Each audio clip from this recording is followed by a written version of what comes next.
I used to have someone that reassured me. I was very, very close to my nan. She died a few years ago now, but she was the person that would always reassure me. Now, my anxiety started when I was about 12, when I was in secondary school. And I used to go to school every day, and while I was there, I would think about all the things that I would have to tell Nan about later. I went to her house every day after school.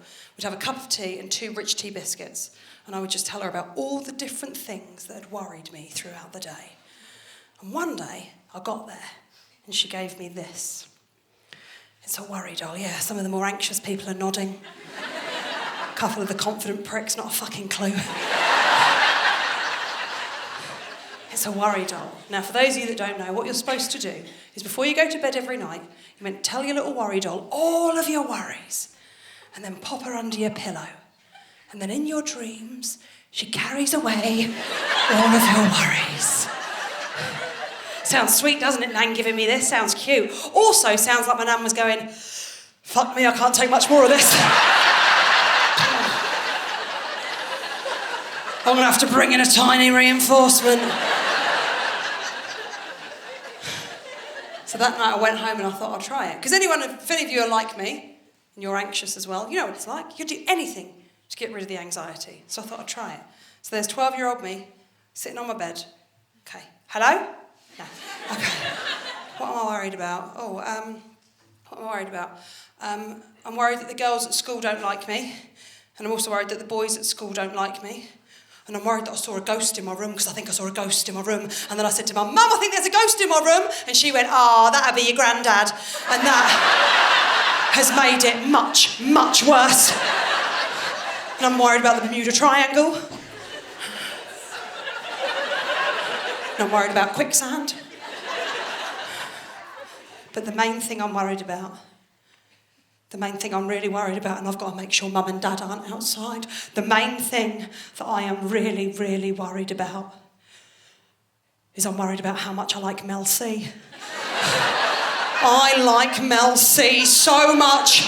I am thinking about Sporty Spice morning, noon and night. Now, the thing you need to understand is the Spice Girls were massive to me. I was born in 86, Wannabe came out in 96. I loved the Spice Girls and I loved everything they represented. I loved the friendship, the girl power, the feminism. Some of the younger people in this room won't realise they are the reason we have the vote. One of them died because of a king's horse. I can't remember the story. Horsey Spice, she died. So sad.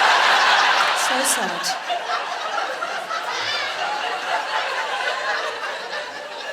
Now, a few of you in this room will have realised why I had those feelings about Mel C. Indeed, some of you might have even shared those feelings about Mel C. Because I couldn't really see anyone that was like me. I was kind of working out that I was gay. It's worth pointing out that Mel C's not gay, but she just seemed like she might be.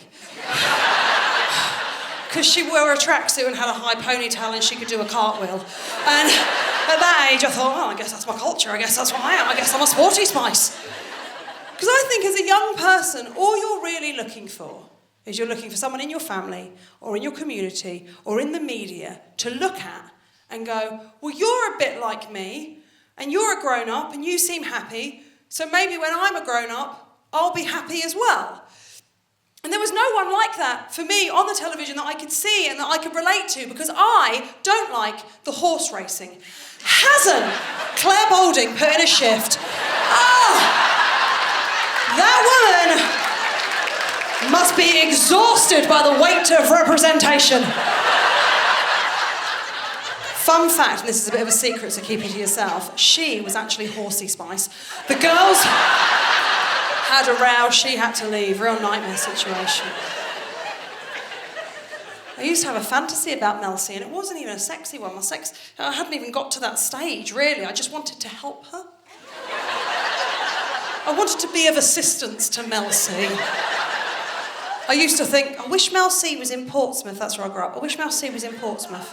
And I wish she was, thank you. And I wish, the best response it's ever got. And I wish she was out on her bike. That's what I was doing a lot of at the time. I wish she was out on her bike and I wish she got a puncture right outside my door and then I could poke my head out of it and go, don't worry, Mel, I've got a pump. That was it. That was the whole fantasy.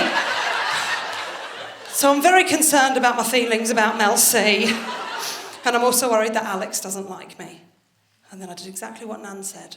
I popped her under my pillow, and in my dreams she carried away all of my worries. And what I have done as a 38-year-old woman is I've swapped that for a wife. Yes, people with anxious partners in, you know what this is like, don't you? So now every single night me and Alice snuggle down, Spice Girls duvet, because, you know, why not? I have to make sure Mel C's right on top of me.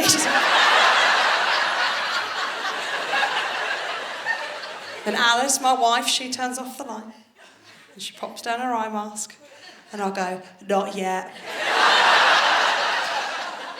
I've got some thoughts you're going to have to check. I'm worried that James doesn't like me. I'm also worried that Henry doesn't like me. I'm worried that I'm not fun. I'm worried that I'm not a good time. I'm worried that I'm not good at chatting to people. Now, you might think that's weird doing a job like this, but I feel more confident if I've got a microphone. And let me tell you, if you take your own to a Wetherspoons, they will ask you to leave.